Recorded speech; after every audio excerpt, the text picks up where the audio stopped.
perlawanan Raja Jin Merapi dan wasiat Syekh Subakir. Lokasi Gunung Merapi. Setelah paku bumi ditancapkan, suasana Gunung Merapi berubah.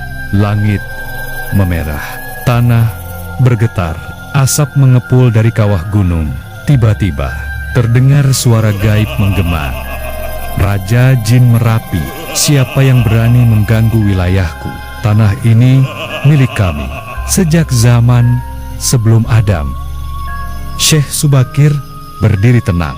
Ia mengangkat tongkat azimat sambil membaca ayat kursi. Api berkobar. Jin-jin hitam menyerbu dari segala penjuru. Namun, di zikir yang suci memadamkan bara kebencian mereka. Satu demi satu, tunduk. Raja Jin Merapi pun akhirnya bersujud. Raja Jin bergetar. Aku kalah, bukan karena kau lebih kuat, tapi karena niatmu suci dan tulus.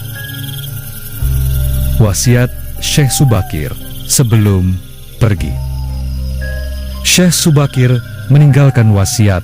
Tanah Jawa akan tetap damai selama dizikir masih diperdengarkan. Tapi jika manusia mulai angkuh, melupakan leluhur, menghina tanahnya sendiri, maka gaib akan kembali bangkit.